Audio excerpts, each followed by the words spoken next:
I stared at the rejection letter from my father's company, Bennett Industries, the same company where I'd worked in R&D for 3 years before being fired. Before they called my vision unrealistic, and my inventions stupid wastes of company resources.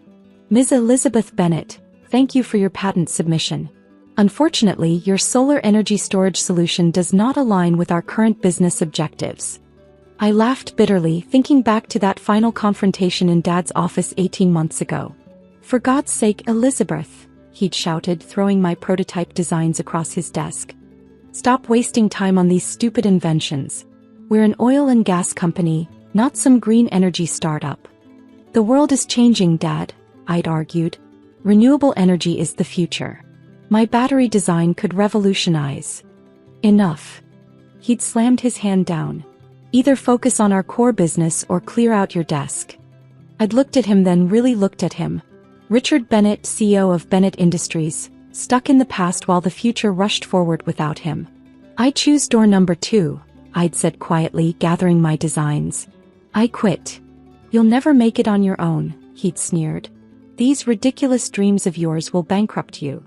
Now 18 months later, I sat in my own lab, surrounded by working prototypes of the very technology they'd rejected. My company, Phoenix Energy Solutions, had just completed successful trials of our revolutionary solar battery system, one that could store solar energy for 6 months with minimal loss. Dr. Bennett? My assistant Michael knocked on my door. The test results from the Arizona facility are in. The batteries exceeded all projected metrics. I smiled, remembering Dad's words about bankruptcy. Instead, I'd taken my severance pay, sold my condo, and poured everything into my stupid invention. 3 patents later, we were on the verge of changing the energy industry forever. My phone buzzed, a text from my younger brother James, who still worked at Bennett Industries. Sis, you need to know something. The Saudi contract fell through. Stocks dropping. Dad's desperate. Another notification popped up, a news alert. Bennett Industries shares plummet 40% as oil prices crash and green energy gains ground. I pulled up the company's stock chart. It wasn't just bad, it was catastrophic. Bennett Industries had bet everything on fossil fuels, ignoring the global shift toward renewable energy. Now they were paying the price. Michael, I called out. How many inquiries have we had about licensing our technology? He checked his tablet. 17 major energy companies in the last week.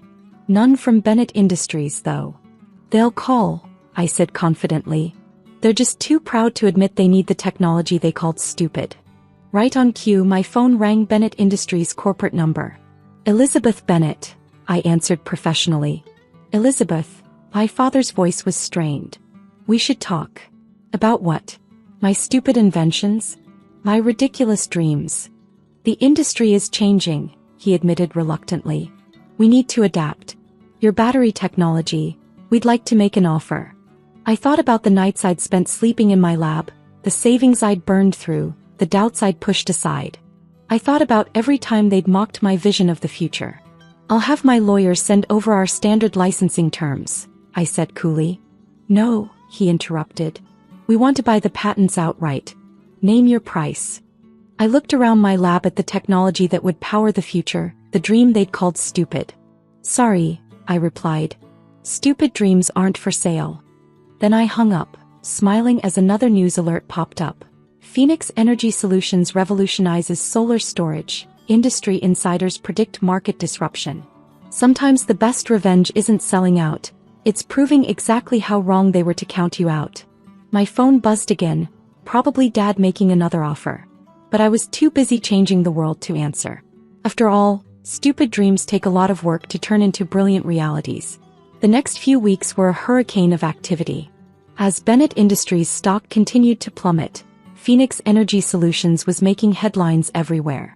Our solar battery technology had caught the attention of the entire energy sector. Tesla wants to schedule a meeting, Michael reported, rushing into my office. So does General Electric. And the Department of Energy just called about implementing the technology in their new solar farms. I nodded, reviewing the latest batch of licensing inquiries. My phone hadn't stopped ringing since our successful trial results went public. But one name was conspicuously absent from all official communications: Bennett Industries. Unofficially, though, Elizabeth, please, my mother's voicemail pleaded. Your father's pride is destroying the company. Just talk to him. You've made your point, my sister Amanda's text read. Dad was wrong. But don't destroy the family legacy over it.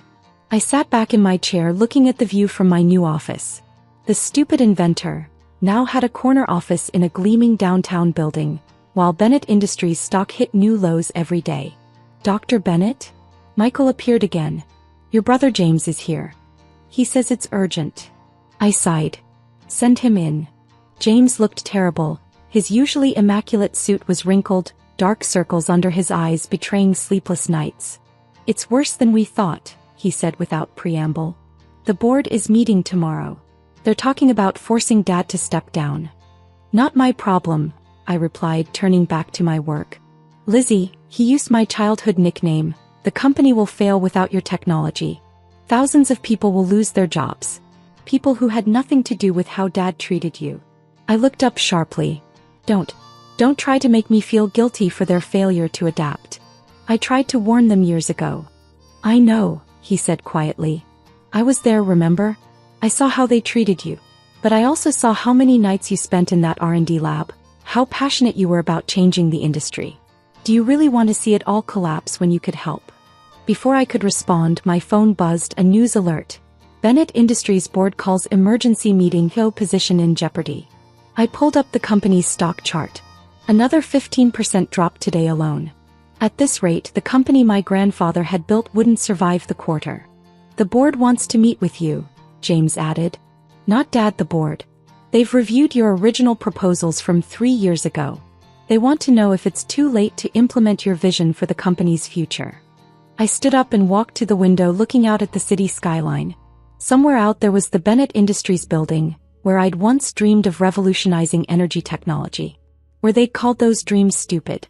Tell them, I said finally, that Phoenix Energy Solutions is open to discussing a partnership. Not a buyout, not a takeover, a partnership. On my terms. James sagged with relief. Thank you, Lizzie. Don't thank me yet, I turned back to him. My terms won't be easy. And Dad will have to publicly admit he was wrong. He will, James assured me. He already knows it. You should see him, Lizzie. He sits in his office staring at your old prototype designs. The ones he threw away that day. I picked up my latest patent certificate, the third one this year. Funny how stupid dreams look when they're changing the world, isn't it? As James left, I called Michael in. Schedule the board meeting. And get me everything you can find about Bennett Industries' current R&D projects. If we're going to save the company, we're going to do it right. My phone buzzed again, another text from Dad. I was wrong. Please help save what your grandfather built. I didn't respond. Tomorrow's board meeting would say everything that needed to be said. Sometimes the sweetest victory isn't watching them fail. It's making them admit why they failed and then showing them how to succeed. The Bennett Industries boardroom fell silent as I walked in. 14 pairs of eyes watched me. The board members who'd once dismissed my ideas, my father sitting diminished in his CEO chair, and James in the corner looking hopeful. I set my laptop down at the head of the table, their invitation, their choice of seating. The symbolism wasn't lost on anyone. Before we begin, I said clearly, I want to read something. I pulled out a worn piece of paper. This is from my termination meeting 3 years ago. Elizabeth Bennett's continued focus on unrealistic green energy projects represents a waste of company resources and demonstrates a fundamental misunderstanding of our industry's future. Dad flinched.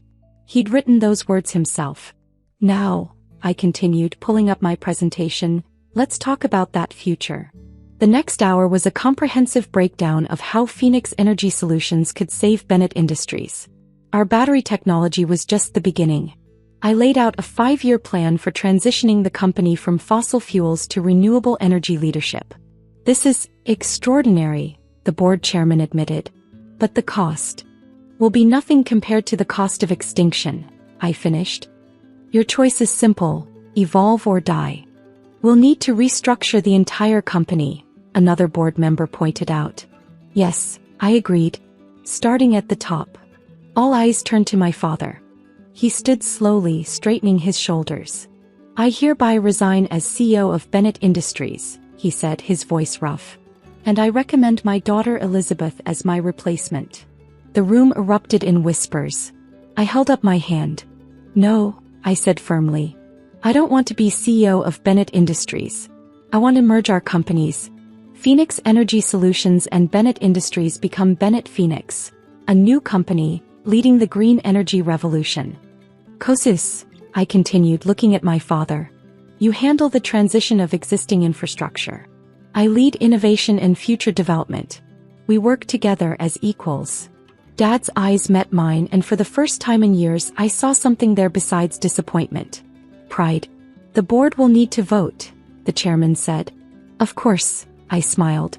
While you do that, I should mention that Tesla's offer for an exclusive partnership with Phoenix is still on the table. They're waiting for my call. The vote took exactly 3 minutes. Unanimous approval. As the board members filed out, Dad stayed behind. Elizabeth, he started, then stopped. Your grandfather. He would be so proud. Of the stock price? I asked pointedly. No, he shook his head. Of how you proved us all wrong. Of how you saw the future when we were stuck in the past. I opened my briefcase and pulled out something I'd brought specially for this moment. My original solar battery design, the one he'd thrown across his desk that day. Keep this in your new office, I said, handing it to him. To remind you that sometimes the stupidest dreams are the ones that save us all. 6 months later, Bennett Phoenix's stock had tripled. Our green energy technology was revolutionizing the industry.